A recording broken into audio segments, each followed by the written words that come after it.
Welcome to a new edition of the Neon Jazz interview series with jazz pianist Javier Santiago. His fresh, hip, and new 2018 CD is called Phoenix. We talked at length about this album, growing up in Minneapolis, getting started early on the piano, how Dave Brubeck gave him the opportunity of a lifetime, why he loves jazz, who he is, the future, and so much more. So please get to know him and dig this interview, my friends. Cool. Hey, thanks for taking a minute out for Neon Jazz today. I appreciate it. Yeah, no problem. The one thing I do in my cultivation and desire to find out all kinds of new music that's going on is I always kind of go through my monthly downbeat rotation and find albums. And I found your album, and I'm going to work, and there's moods you're in. You know, the sun's shining bright, you get into maybe Miles or Coltrane.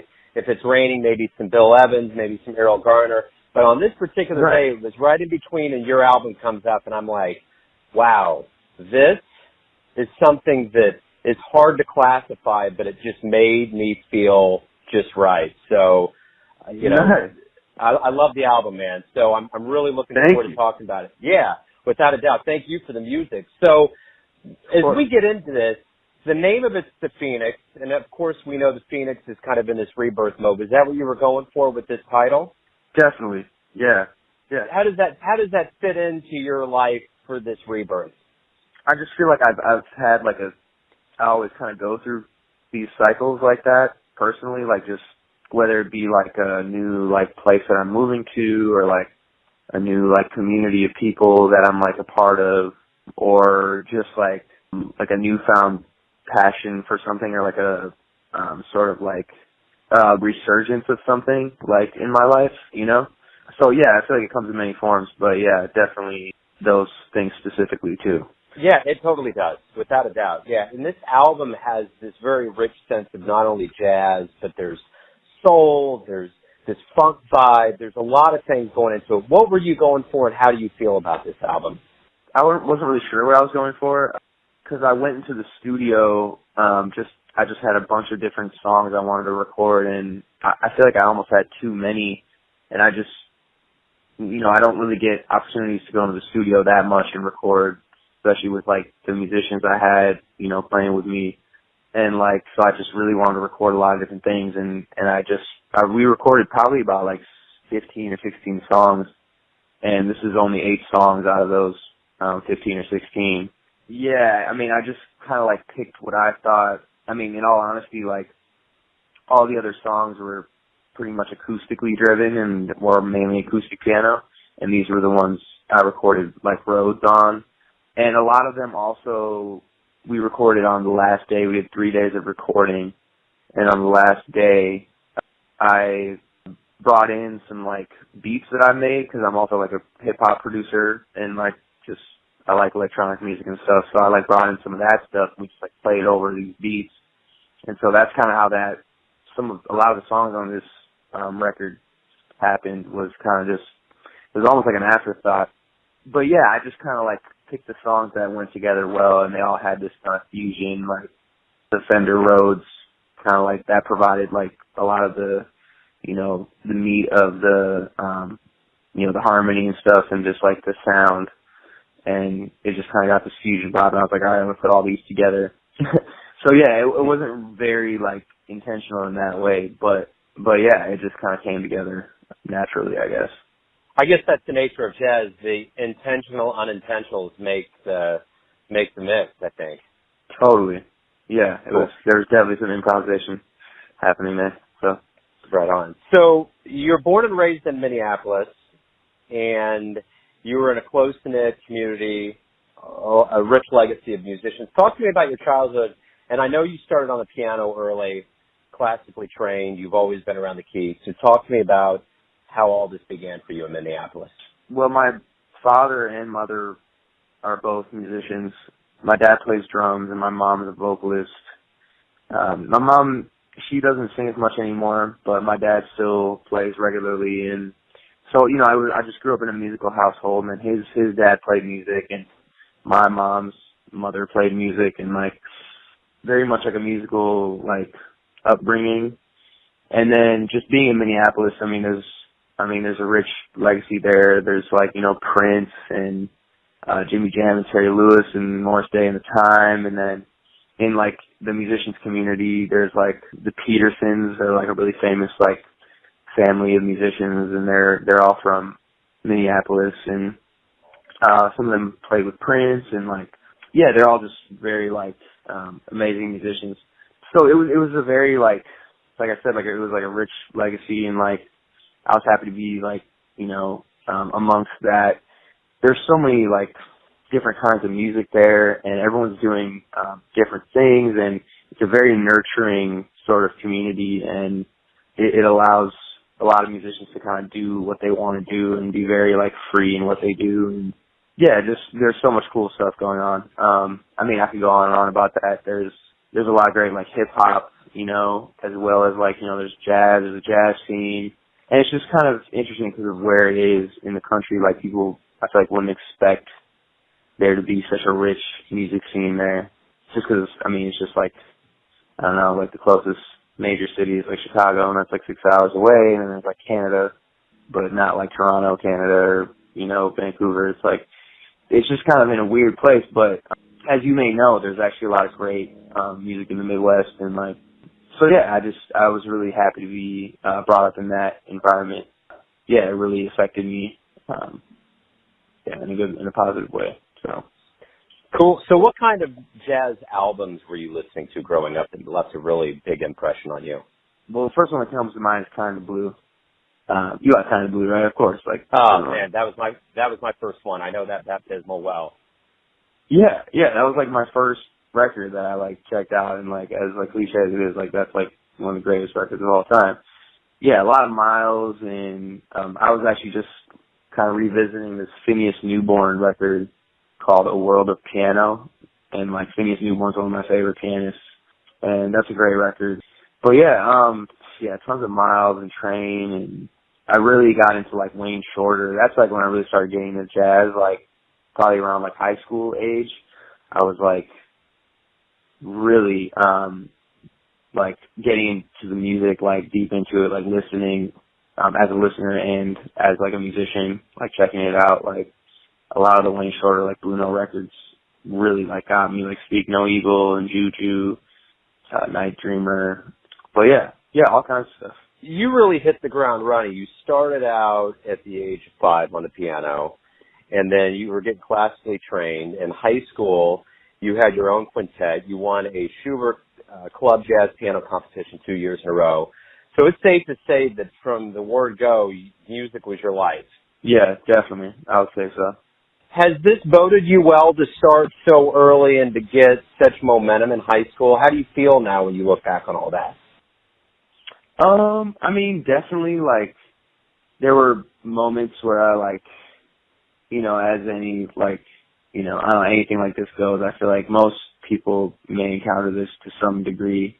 But, yeah, I definitely, like, my ego definitely, like, blew out of proportion at certain, you know, points in my development, and just, like, you know, receiving all these accolades or, like, whatever, like, winning a competition or like getting to a great school, you know, like that definitely had, you know, effects on me, on my ego.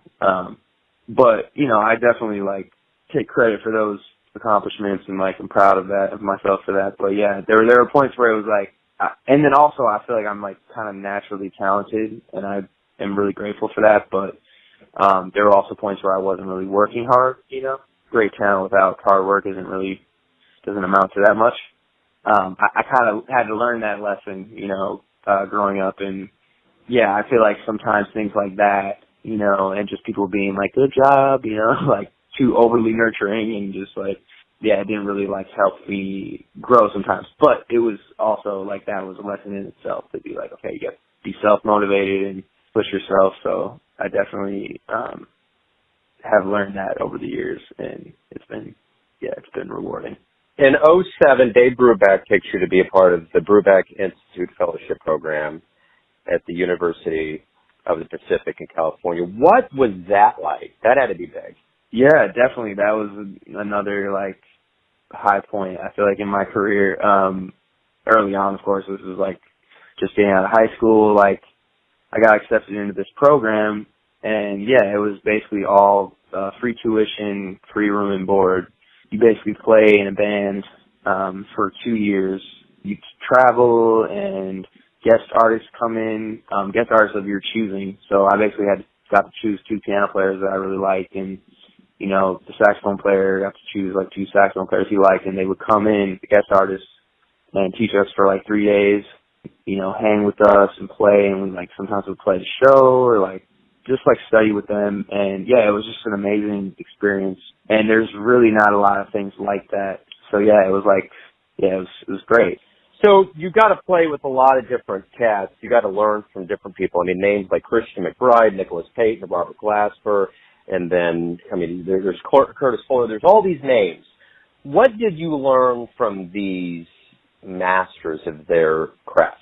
In the short time that we did get to study with them, you know, it would be like 3 days or something, 3 or 4 days. Like, yeah, I definitely learned a lot of great things. But I guess it depends on who you're talking about, but, you know, it was all like different things. But yeah, it was just definitely like approaches. Like, I guess if I had to describe what I learned in a nutshell, like there were some specific things, but it was a lot of it was like conceptual things. And also we just like played together. So like a lot of that stuff is kind of just like getting the feeling of playing with someone of that, you know, that has the experience that they had, or the, yeah, just that alone is like a, you know, learning experience in itself. Like just being able to play with someone like that, and just get the feeling of the music, like, and be able to like, you know, capture that feeling.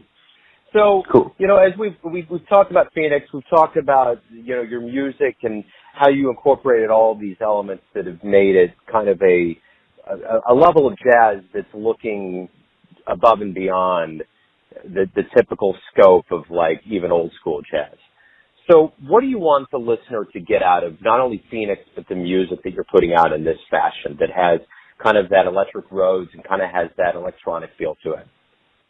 And I feel like I just want to mention that this is like one kind of aspect of my, you know, music, or just like the way I hear music, or the type of music I want to play. Like, this is kind of just one part of that. But I definitely, obviously, just want the listener to just like feel things and feel good, and be inspired and, you know, moved. But yeah, I guess more specifically, like, I think it's cool to incorporate like this sort of like the harmony that I'm kind of using, which is like a lot of like jazz harmony, and it's like very lush harmonies that are, yeah, it's like, it's pretty much, you could say, in the idiom of jazz, in that genre. But it's also, you know, got these like different sort of drum grooves behind it, like a rock groove or a hip hop, you know, and it's like, I kind of just wanted to show people like how awesome like jazz is.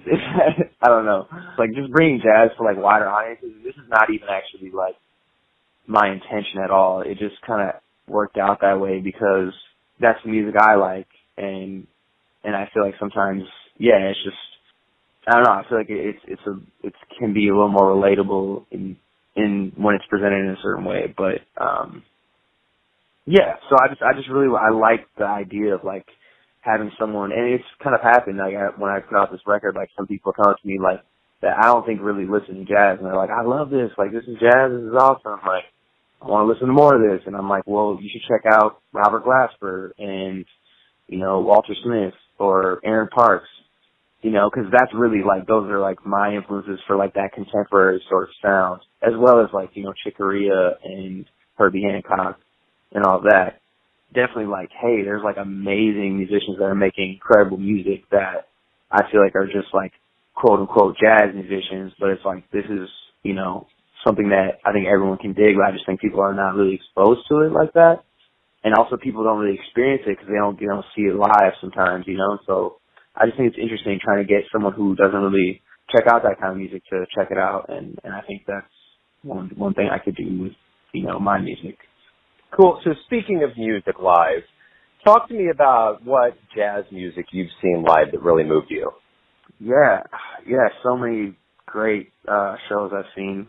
And definitely, like, while I was younger, that they were more impressionable and, like, One person I always mention is Kenny Garrett. That's like one of my favorite like artists to see live. Like he just like, I mean, it's like I've always like, he gets so like spiritual.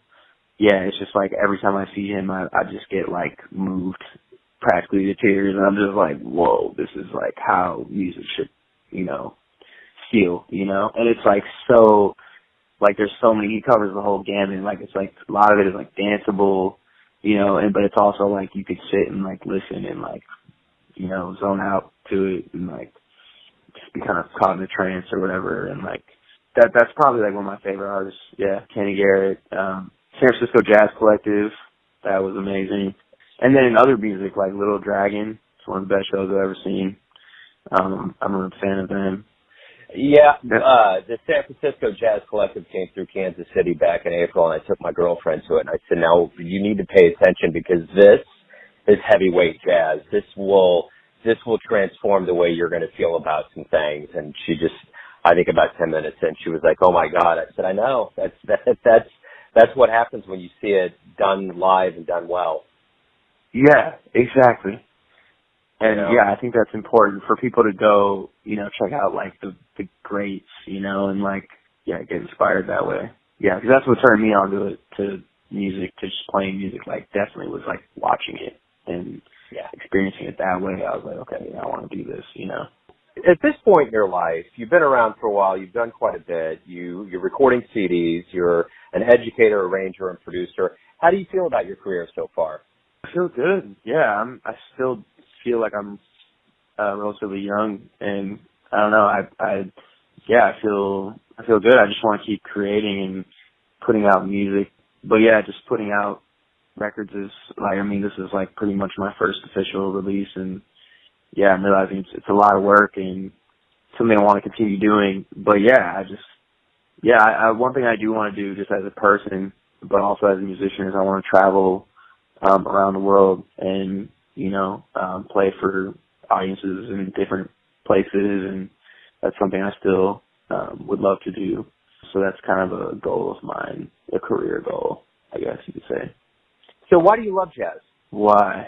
That's a great question. Well, for many reasons. I mean, I liked, you know, just the whole idea of freedom, you know, and like freedom within these restrictions, or, you know, like, yeah, that like just free expression and just the whole movement of jazz. Like when, I mean, yeah, personally, I just like the fact that I can express myself on an instrument, use the language of music to express myself and my feelings and like emotions and thoughts, you know, and it's just something that words can't really express sometimes. So I like that. And I also like the fact that you can build something with other people in the moment and just like create something that is like impossible to create on your own. And so that I definitely like about it. That makes sense. Let me ask you this. This is my final question. Everyone has a version of you, your family, your friends, fellow musicians, but you know yourself best. Who do you think you are? Whoa, man. Who do I think I am? Okay, so wait, what do you mean? So like, yo, you got me thinking here, man. This is like, I'm getting real like philosophical here.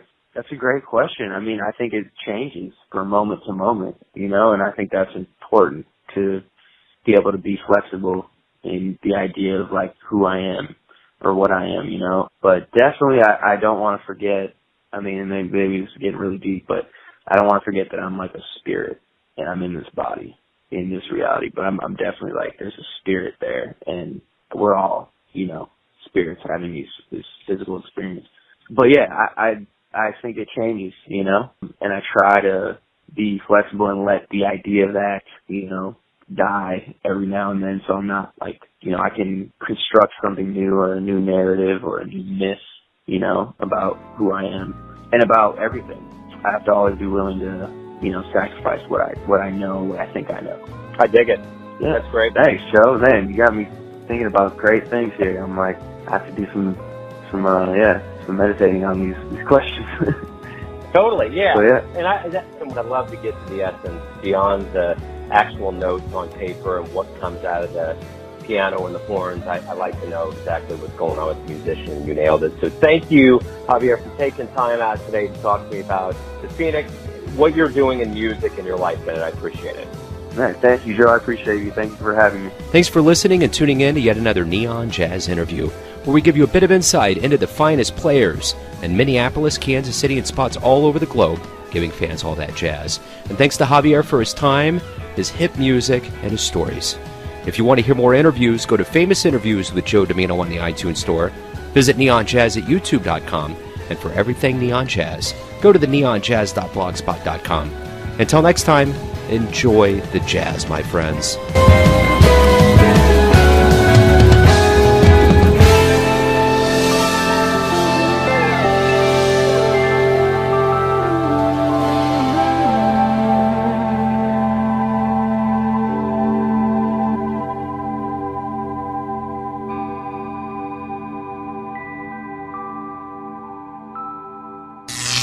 Neon Jazz.